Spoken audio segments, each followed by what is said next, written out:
The president of the HOA stood smugly on my grandmother's porch, eviction notice in hand, wearing a grin like she'd just hit the jackpot. What she didn't realize, I owned the lake she was glaring at, and the only parking lot her precious little neighborhood relied on. My name's Ezra. Just 3 months ago, I thought I was on the verge of losing everything my family had spent generations building. That woman, Brenna Caldwell, decided my rustic cabin was a blemish that didn't fit her picture-perfect suburbia. She slapped me with a 72-hour ultimatum to clear out of the house my grandmother left me, or face a lawsuit. But here's the thing about bullies, they rarely check their facts. And Brenna, she picked the wrong person, and the wrong legacy, to mess with. What would you do if a power-drunk neighbor tried to erase your family's history? Drop your revenge plots below. Also, where are you tuning in from? I bet you're HOA. Nightmares are just as chaotic. Let's rewind to where this all began.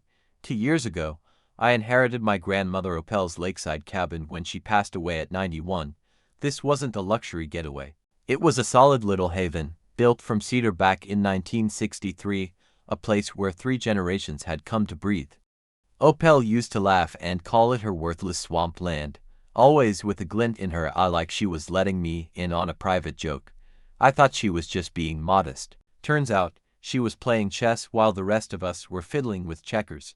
After my divorce tanked both my marriage and my corporate job, I swapped my high-rise consulting office for remote tech work and actual peace. The cabin sat on what tax records listed as 2.3 acres of pine woods and marshland. Each morning began with the ghostly calls of loons echoing over still waters. I'd sip coffee as blue herons moved through the shallows, graceful as if they were dancing to some ancient rhythm.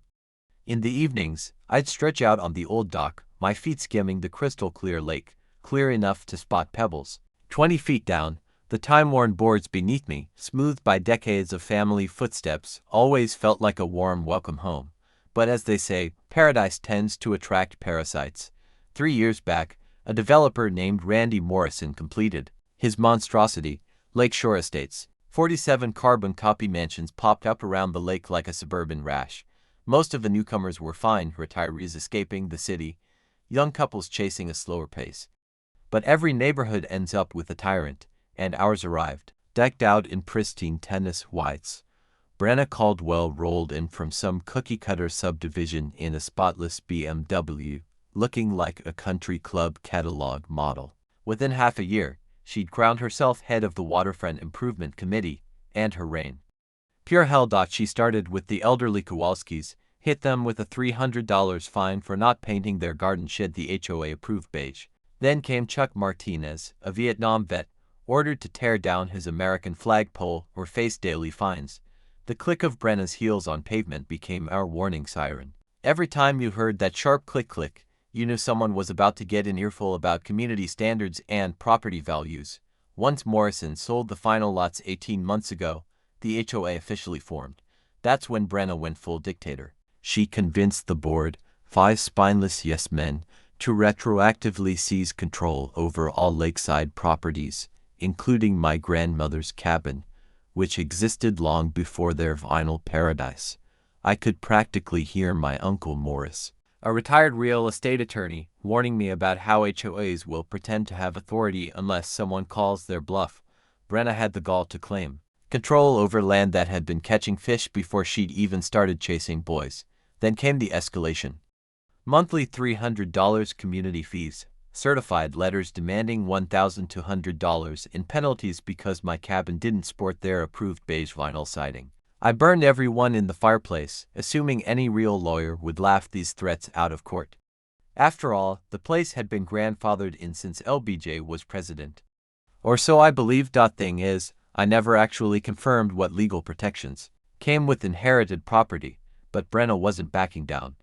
She hired some bottom-shelf attorney who probably printed his diploma at home, then filed bogus liens against my land. When that didn't stick, she dug through my divorce records and painted me as a dangerous loner threatening the community's peace.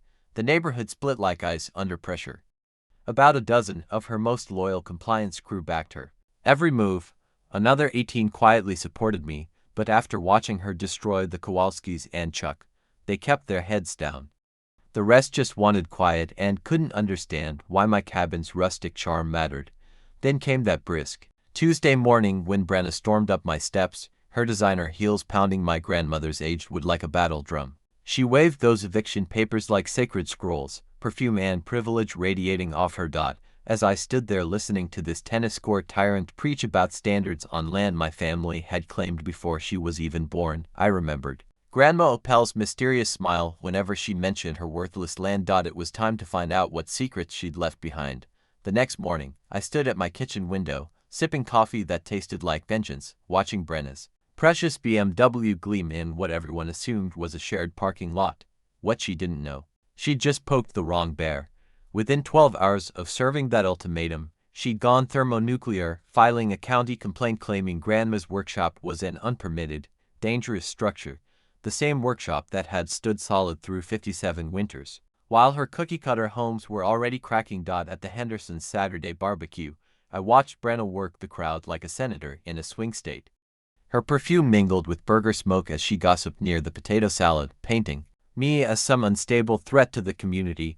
"We can't let one selfish person undo everything we've built," she said, blotting mustard like it was blood. Her voice had that holier-than-thou pitch that makes you want to hurl a lawn chair.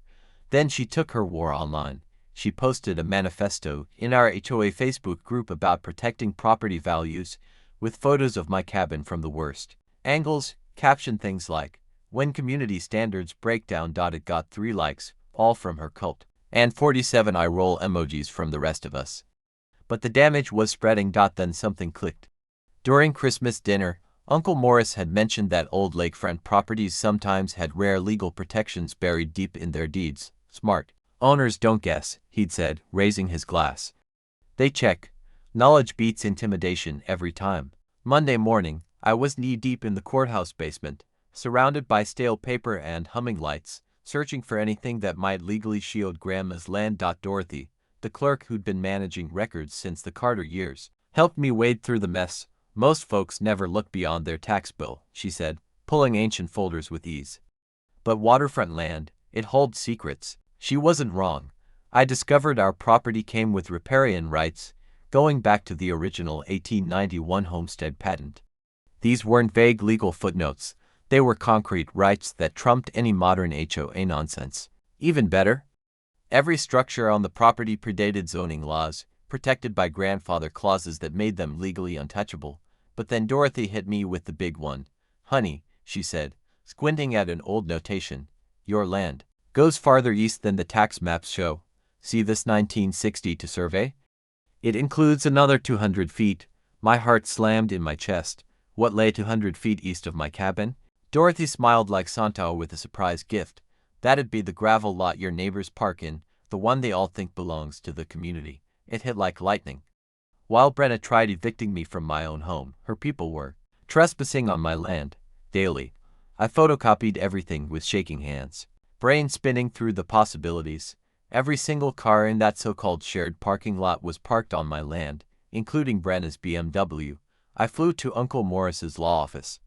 It still smelled like old leather and courtroom winds. He spread the documents out like a general prepping for war. "Ezra, my boy," he said, adjusting his glasses, "your grandma was brilliant. And this Brenna, she just started a war she can't win." He traced the old boundaries. "If this holds up, their parking lot just became your property. But," he warned, "we'll need a current survey to verify before dropping the hammer." Driving past the lot that day, watching Brenna's BMW sparkle on what might be my land, I couldn't stop grinning. She wanted a legal fight. "Let's go." By Wednesday, she called a surprise HOA meeting. For Friday, notices slapped on every mailbox like eviction threats. The agenda read like a war declaration. But the real punch came Thursday, when Brenna started canvassing door to door, clipboard in hand, heels tapping like a metronome of manipulation. From my kitchen window, I watched her whip up fear like a pro. "We need unity," she told the Petersons, voice dripping with sugar. "If we don't act now, our home values will tank. Do you want your retirement ruined by one man who won't follow the rules?" By sundown, she had 23 households signed on for aggressive legal action. Our once peaceful community now smelled like smoke from a civil war. That's when I stopped playing defense and went hunting for ammo. Grandma's basement had always been off limits growing up, dismissed as full of old junk. But desperation has a way of making you brave. I descended into that cedar-scented archive with a flashlight and struck gold. She'd kept everything: tax records, permits, letters, all perfectly organized in vanilla-scented boxes. But it was the locked cedar chest that made my pulse pound. Inside, the original 1962 survey, hand-drawn and signed by Harrison Pike. It wasn't just any map, it was the blueprint for how the land was divided. And it confirmed my property didn't stop where everyone assumed it did. It extended 247 feet beyond, wrapping around the gravel lot like a snake. I'd watched people trespass for 3 years without knowing it. But a 60-year-old survey needs modern backup. So Friday, I begged Dylan Pike, Harrison's son, for a rush boundary check. Dad said that old homestead division caused headaches, Dylan said, loading his GPS gear like a seasoned field scientist. 3 hours later, the results were in. And everything Grandma claimed. Absolutely real. My eastern boundary ran like a blade straight through the middle of the community's shared parking area. This is airtight, Dylan said, uploading coordinates destined to unravel Brenna's miniature empire. Your property line slices directly through that lot, he told me. I'd say around 15 premium spots are fully on your land plus the main road leading in. The revelation hit me like a mortar blast. Brenna, who had spent weeks gathering names for a petition to get me booted out, had unintentionally led her entire entourage into daily trespassing on my property. But Dylan wasn't done dropping bombs. There's more your grandmother left you, he added, cross-checking boundary lines against archived water records he'd pulled that morning. This survey includes riparian rights that extend into the lake itself. Turns out your family owns more than just the pavement. He motioned to the water where a dozen boats gently rocked in their slips. See those docks everyone rents from the HOA?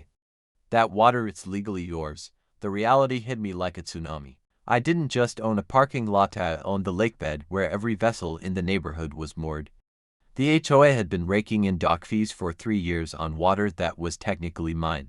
Friday evening arrived heavy with tension. The community center buzzed with anticipation as 42 residents packed into folding chairs, the air thick with stress and stale coffee.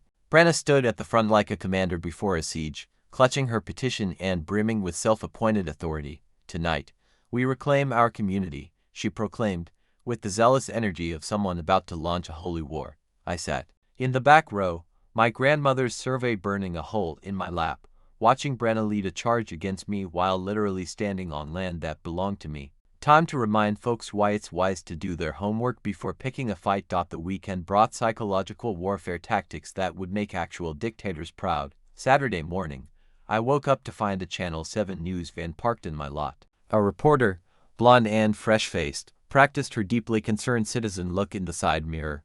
Brenna had turned the local news into a weapon, delivering an Oscar-worthy performance about a supposed squatter endangering community safety. This individual has repeatedly ignored community regulations and shows no concern for neighborly well-being, she declared to the camera, pointing at my cabin like it was a contamination zone. Her words drifted over the lake like toxic gas, but that was just the warm-up act. Sunday evening, Brenna unleashed her version of the neighborhood watch. 6 clipboard-carrying volunteers who began chronicling my every move like I was under government surveillance, snapping photos of me retrieving my mail, logging exact times I left for errands. Their shoes crunching on my gravel driveway became the soundtrack to my new dystopian reality. Monday brought her nuke, a restraining order petition, delivered with dramatic flair at the county courthouse. Her sworn statement accused me of making threatening comments about property lines and displaying erratic behavior that posed a danger to the community. Incredibly, she convinced 3 neighbors to lie under oath. The Williams is indebted to her over some phony committee fundraiser, and Mrs. Bennett, terrified of losing her pristine lawn trophy, submitted statements about how my hostility threatened their well-being and property values. That's when I stopped collecting intel and started launching counterattacks. During my divorce, Uncle Morris taught me the golden rule of legal warfare. If someone builds a case against you, build a fortress against them. While Brenna played neighborhood prosecutor, I went digging for the one truth that could obliterate her reign. Who really owned the lake that made Lakeshore Estates worth millions? The state's water management office felt like an archaeological dig site. Rows of filing cabinets, dust-covered archives, and civil servants who'd been tracking water rights since glaciers carved out the lakes. Most folks think the state owns all the lakes, explained Margaret, a 40-year veteran, her silver hair whispering stories of countless water battles. But some remain privately owned if they were never formally transferred to the state. What I uncovered made my whole body hum like I'd grabbed a live wire. The 47-acre lake, centerpiece of every fishing trip, boat launch, and family beach day in Lakeshore Estates, had never been handed over to state control. When my great-grandfather's land was split in 1962, the water rights stayed attached to the main parcel, my parcel. I didn't just own lakeside property, I owned the entire lake. Every morning launch, every twilight swim, every summer beach party was happening in my private water. The HOA had been collecting $200 per slip for 23 boats over 3 years. That's $165,600 in dock rental fees alone from water that was legally mine. That realization burst like a supernova in my brain. Brenna wasn't just harassing me, she was running an illegal business on my land. But it got worse. That same documentation showed the HOA had been advertising dock access as a key community perk to lure buyers, boosting home prices by leveraging my lake. They'd been marketing my property as their main amenity, even while trying to evict me for being a supposed eyesore. Tuesday, Dylan and I mapped the entire lake bed using sonar gear that looked like it belonged on a UFO. The results were crystal clear. I owned the whole lake bed and nearly every inch of shoreline except for a few tiny slices abutting other homes. This is unprecedented, Dylan said, scanning measurements that rewrote our community's reality. Your grandmother didn't just leave you land. She left you control of the one thing that defines this entire neighborhood, its lifestyle, its property values, its identity. By Wednesday, Brenna had gone nuclear. She called an emergency community meeting for Friday night and invited Sheriff Martinez to maintain order as they discussed criminal trespass. Her flyer, dropped in every mailbox, read like a terror alert: final community meeting regarding dangerous noncompliance. Sheriff's Department will be present to ensure public safety.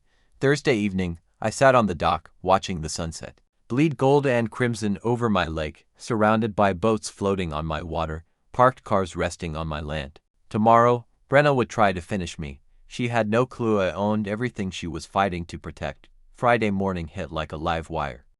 I met Uncle Morris at his office at 7 a.m., the smell of fresh coffee mingling with the musk of leather-bound law books as I laid out my evidence across his worn mahogany desk. "Sweet Jesus, Ezra," he whispered, his weathered hands trembling as he took it all in.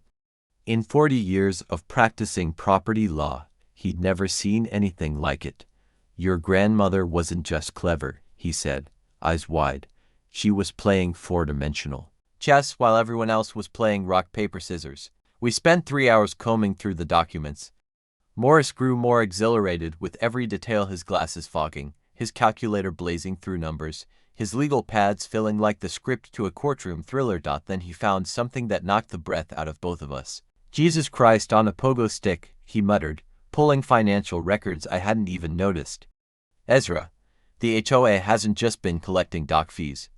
They've been operating a commercial marina on your water." The numbers were staggering. 23 dock slips at $200 a month for 36 months, $165,600, at $50 in annual lake access fees per household, $7,050 a year. Summer day use passes, $15,000 annually. Premium fishing permits, another $4,700. That's over $200,000 in unauthorized commercial exploitation of your property, Morris calculated, his pen racing like he was logging a grand theft. This wasn't just trespass. Legally, it was conversion. And just enrichment, commercial theft, possibly criminal fraud. In that moment, the power dynamic flipped so hard it felt like the earth shifted under my feet. I wasn't some target fighting eviction. I was the legal owner of a resource an entire community had been profiting from without even realizing they were stealing. And Morris wasn't finished. "It gets worse," he said grimly, spreading out tax records like a general laying siege plans. "Look at how these properties have been assessed for taxes. Every house in the neighborhood had received tax breaks for being part of a lakefront community with shared water access. That collective savings, over $300,000 in the past 3 years, based on an assumption that they had legal access to water they never actually owned. This was never granted, Morris said, his voice rising. The county just assumed it was shared when the development was laid out. It hit like a bolt of lightning. The HOA hadn't just stolen from me, they'd inflated home values, collected tax breaks, and built their identity on my water. I wasn't battling one deranged HOA president. I was sitting on evidence of an entire neighborhood's unintentional participation in tax fraud and property theft. Morris leaned in, eyes flashing with the kind of intensity only for decades of legal warfare can forge. Here's the plan, he said. Let Brenna walk into her own trap tonight. We lead with the parking lot reveal. If she won't negotiate, we drop the lake bomb. Because once we reveal I own the lake, everything changes. Property values, tax assessments, dock usage, community events, all of it suddenly required my approval. The weight of it hit me all at once. I could destroy the neighborhood's entire foundation with a single legal move, or I could use this leverage to reshape something better for everyone. My grandmother hadn't just passed down land. She'd left me the keys to an entire community's future. And tonight, we were going to war. Pay attention, soldier, Morris commanded, yanking out a battered old Rolodex that looked like it had weathered 3 global conflicts and maybe a nuclear blast. We're not just taking on a power-hungry HOA president tonight, we're rewriting the rules of this neighborhood's authority. This takes accuracy, credible witnesses, and enough legal ammo to make the Supreme Court shed happy tears. The tang of freshly printed documents mixed with adrenaline hung heavy in the room as our first ally walked in. Dylan stormed through the entrance carrying surveying gear so advanced it could chart a flight path to Mars. His lined face glowed with the eager thrill of someone about to witness legal history unfold. I've flagged your property lines with markers so bright they could be seen from a satellite, Dylan declared, unrolling official topographical maps across Morris's desk like a commander laying out plans for war. Anyone who enters that parking lot tonight will know exactly when they've crossed the line. No misunderstandings. No gray areas. But Morris had enlisted someone even more formidable. Sarah Bennett, his former partner in environmental law, strode in with a briefcase that likely held enough legal doctrine to sink a courtroom. Her smile said she thrived on tearing legal nonsense to shreds.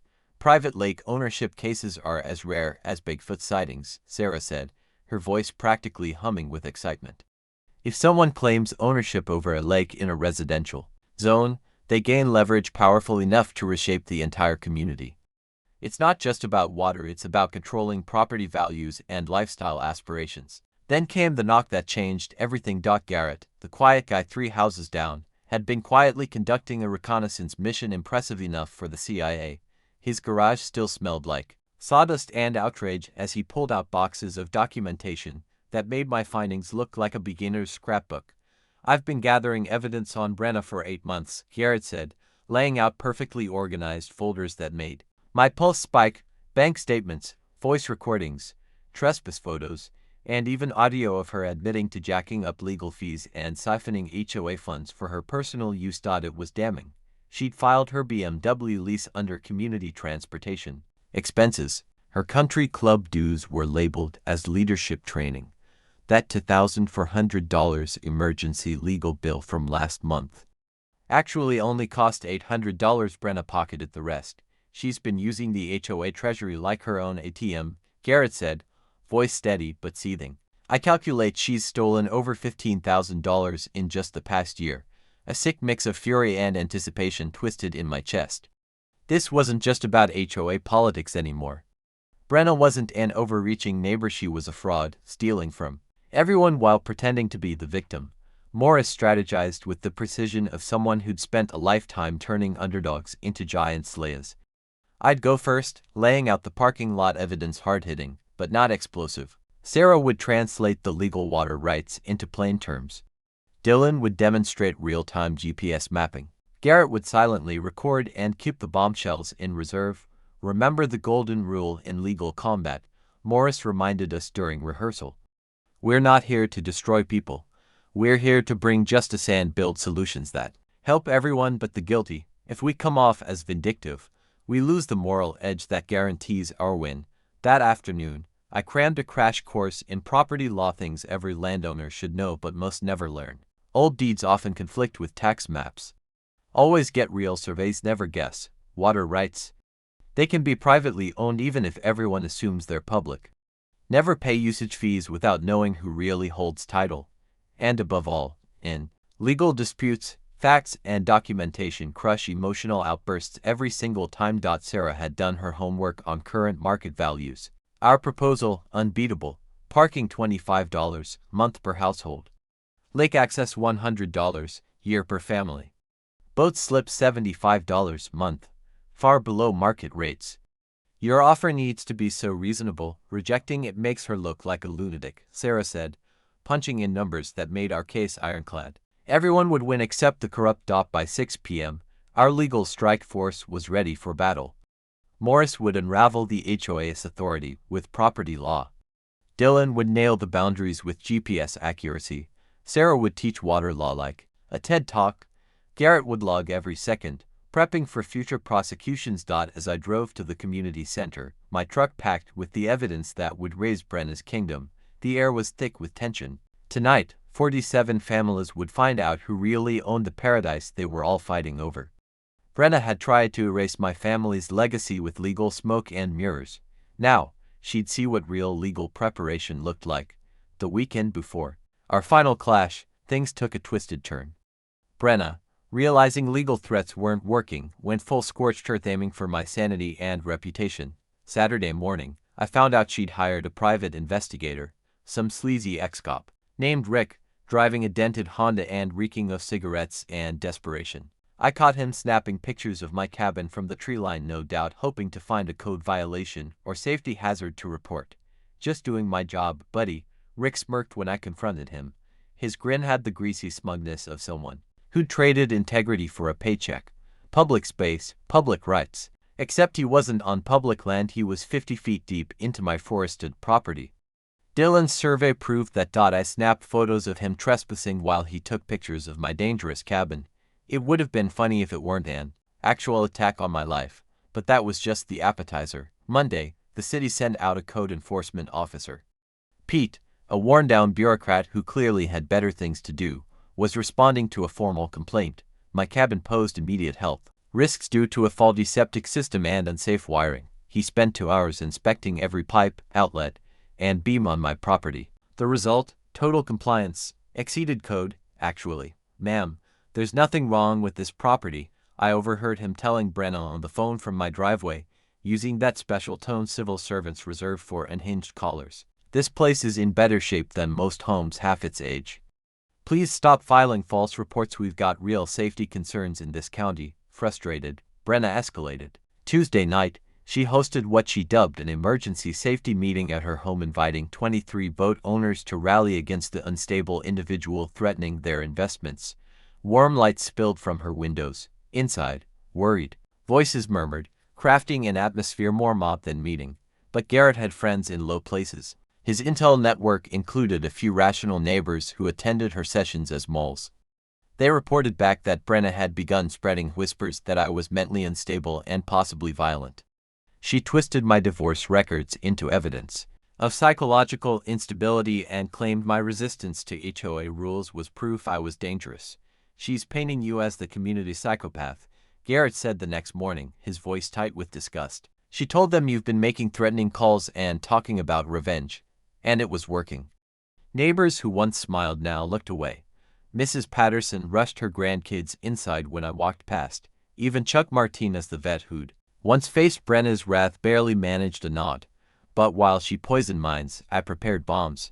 I'd installed hidden cameras across my property, tucked in trees, under eaves, quietly collecting damning footage. Every trespass, every hostile act, every unauthorized step was documented in high-definition. Dylan had spent Tuesday afternoon conducting what he called forensic surveying, his GPS tagging every car parked illegally on my land. 43 vehicles, including Brenna's BMW, repeatedly used the same prime spot. The data was airtight. My ace in the hole, though, wasn't just tech, it was people. Rational neighbors were starting to see through her. Sandra Thompson's husband, a contractor, had inspected my cabin and wasn't buying Brenna's narrative. The Kowalskis, still bitter from their own run-ins with Brenna, were quietly documenting her every move. People are starting to ask questions, Sandra told me in the grocery store Wednesday night. When someone blames everything on one person, smart folks start wondering who the real problem is. Thursday brought Brenna's most desperate move yet. She'd convinced the sheriff's department to attend Friday's meeting, claiming I'd made verbal threats and might become violent when confronted. Sheriff Martinez, seasoned and no-nonsense, agreed to attend just to keep things calm, but his presence also meant one thing: whatever happened would be officially observed. That evening, I sat on my dock, watching boats sway on my lake and cars sit still on my land. Tomorrow, the truth would surface. She had spent 2 weeks trying to ruin my name and break my mind. But she had no idea I was about to prove she had been breaking the law for years. Friday morning carried the weight of final judgment. At 7 a.m., her last-ditch effort arrived, an arrest attempt. Sheriff Martinez knocked on my door holding a complaint warrant. His tired expression said it all. He'd been dragged into neighborhood soap opera against his will. "Mr. Thompson, I need to ask you about some threatening calls Mrs. Caldwell claims you made Tuesday night," he said wearily. "She says you told her you'd destroy everything she's built and make her pay. It was a lie, but a clever one. If true, I'd be in cuffs before the meeting. If false, it's still cast doubt." "Sheriff, I haven't contacted her once," I said, handing over detailed call logs. "You're welcome to verify with my carrier. But you'll find Mrs. Caldwell has a loose relationship with reality." Martinez studied the records like a man who'd seen every kind of liar. "No calls to her number, ever," he said into his radio. "Complaints unfounded. Meeting proceeds as planned. I'll be present to ensure order." By 10 a.m., her legal muscle showed up, a sweaty man in a wrinkled suit named Bradley Pearson, clearly expecting to steamroll me with theatrics. I watched him through the windows arranging papers like props for a courtroom play. His presence was pure intimidation. Then came her final act, a slideshow built to obliterate my reputation. Using my divorce, work history, and edited cabin photos, Brenna painted me as an unstable drifter, a menace to the neighborhood.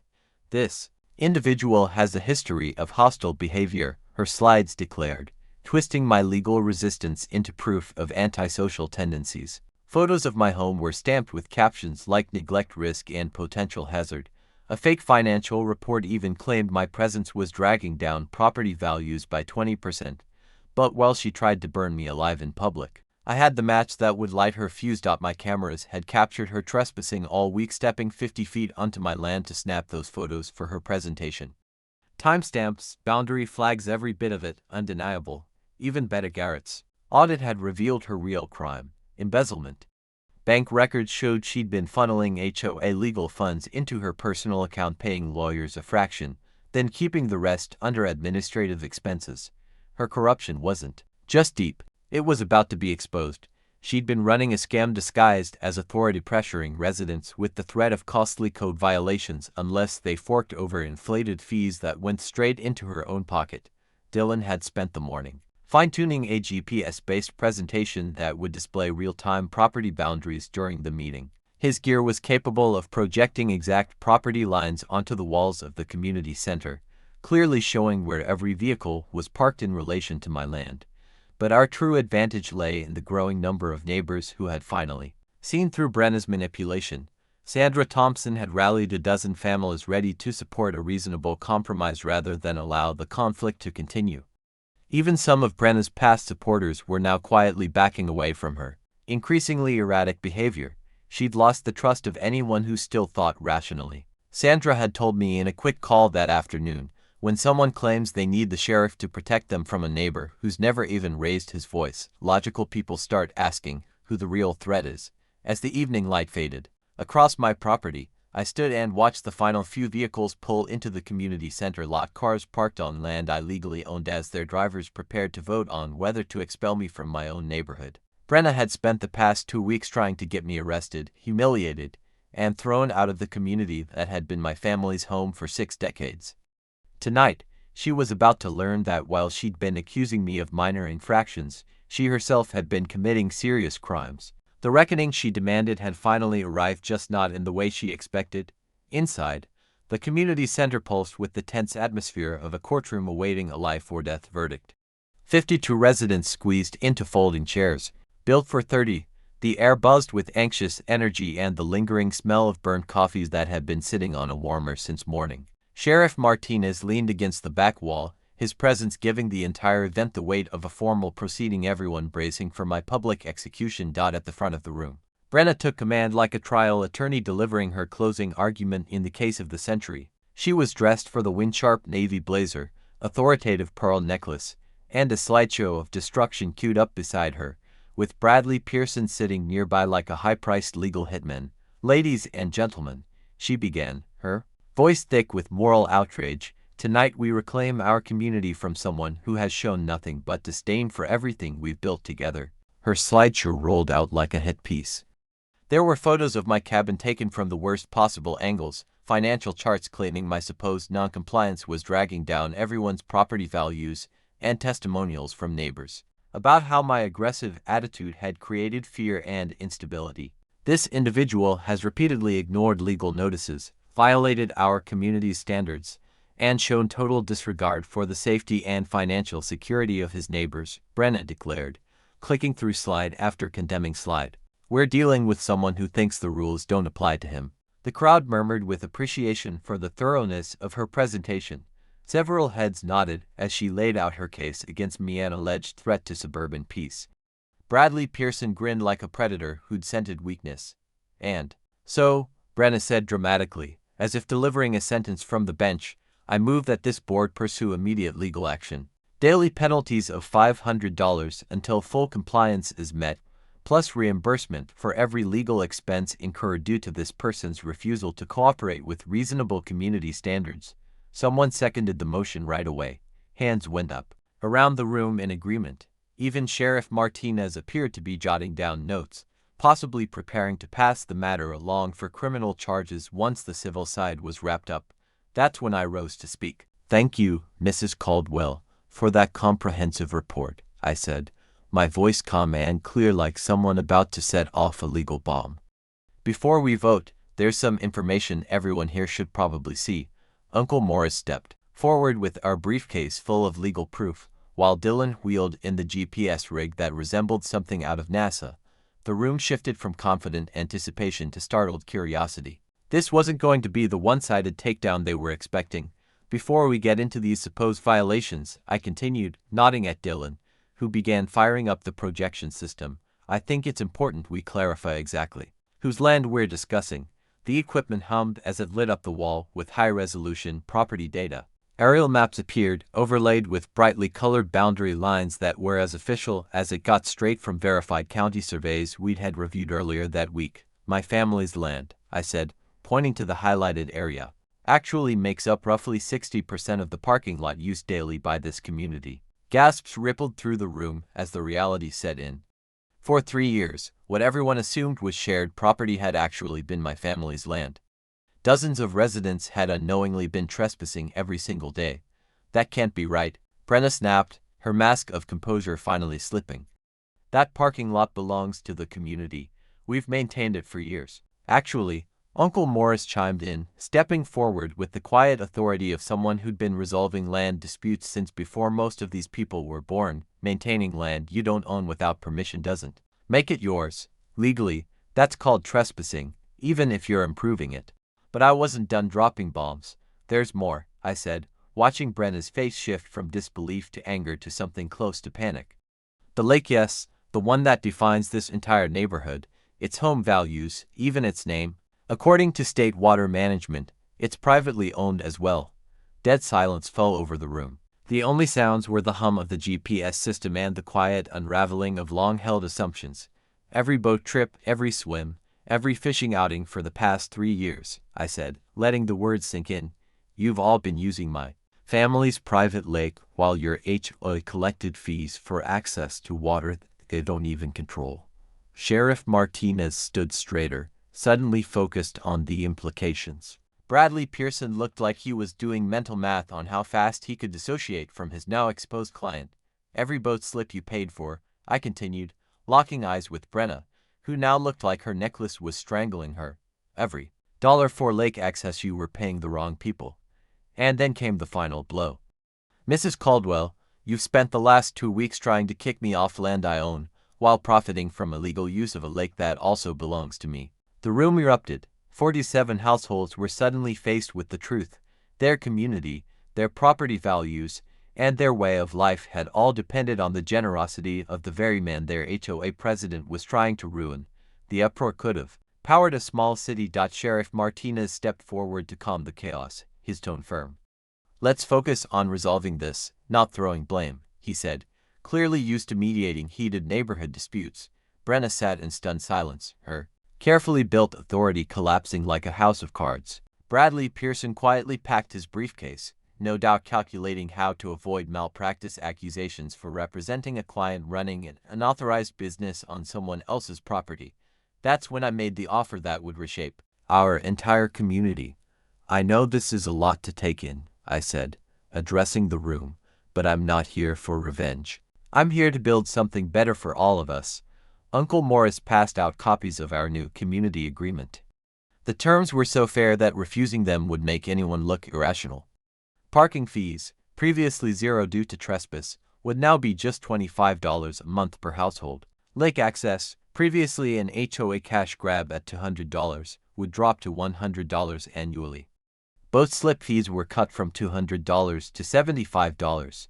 "These rates are well below what private lake communities typically charge," Morris explained, as residents absorbed the fact they'd save money while gaining legal access to what they'd been using illegally. Additionally, Mr. Thompson suggested creating a community improvement fund using surplus revenues to benefit everyone. The vote, 46 in favor, with only Brenna abstaining, probably figuring out how to disappear before someone pressed charges.